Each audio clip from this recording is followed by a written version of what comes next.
Hi, in this video, I'm going to show you on how you can adjust the color of a photo in Canva.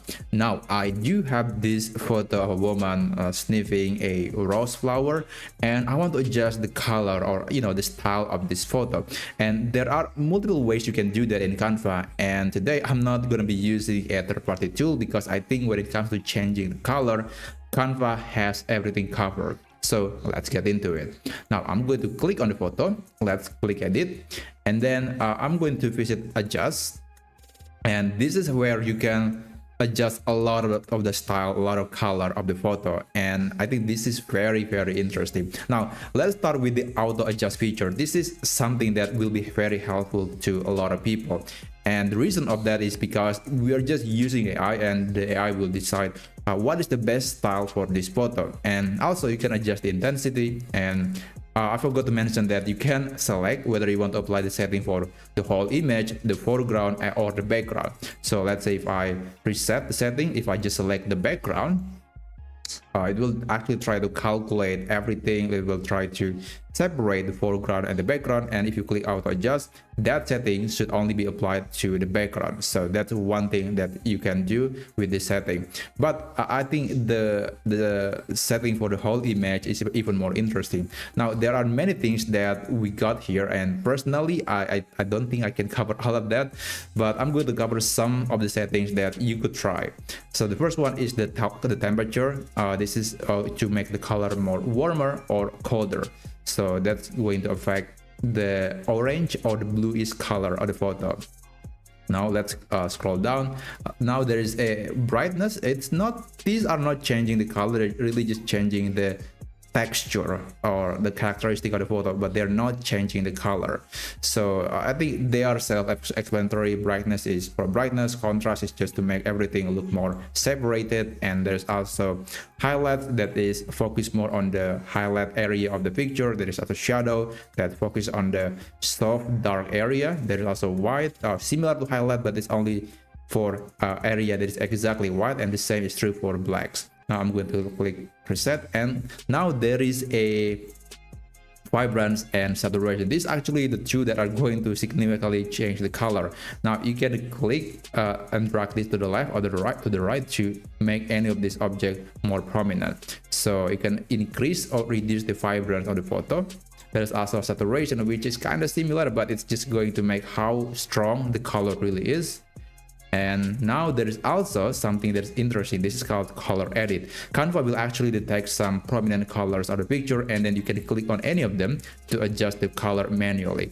For example, I want to make the flower more prominent, but there are two ways you can do that. You can increase the saturation of the red color, or you can also just reduce the saturation of the background of this green color. That's what I'm going to do. So I'm going to click the green color, and I'm going to reduce the saturation, and now it's going to make the color more prominent because the background is basically almost black and white.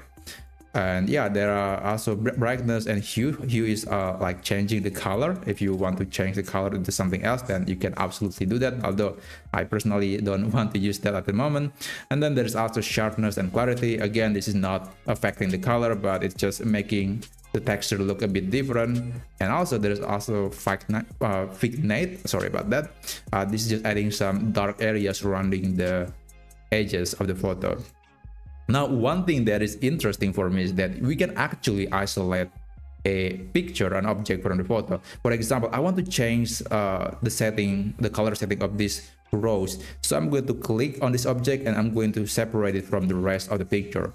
Now you can go to edit, and then you want to click magic wrap, and let's select this flower and click wrap. Now AI will separate this picture, this rose, and then we can basically play around with this picture only, which is extremely useful if we want to make things a lot more interesting.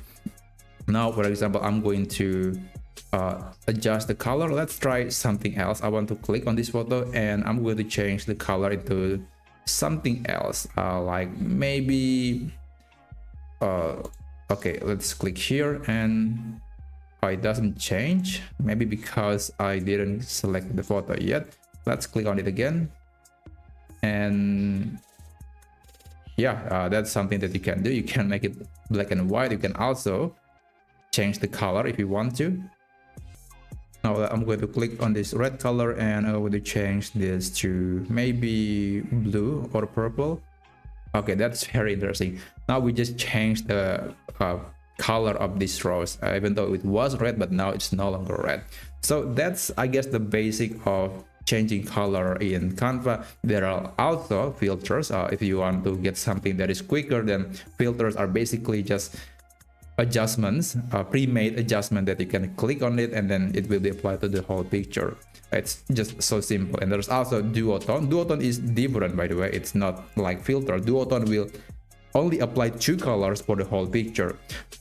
If I click custom here, I could click, let's say the white area will be white, but the shadows area will be red, for example. Now we only see 2 colors on this picture. So that's duotone, and I think it's not something that you want to do, especially if you want to maintain all the colors from the photo. So I guess that's it for today. If you want to know more, or you want to get some more tutorials about Canva and other productivity programs, you can subscribe to this channel, and I'm going to update as many videos. I'm going to publish as many videos as possible. So I guess that's it for today. If you find this video to be helpful, please consider subscribing to this channel, and I'll see you on the next video.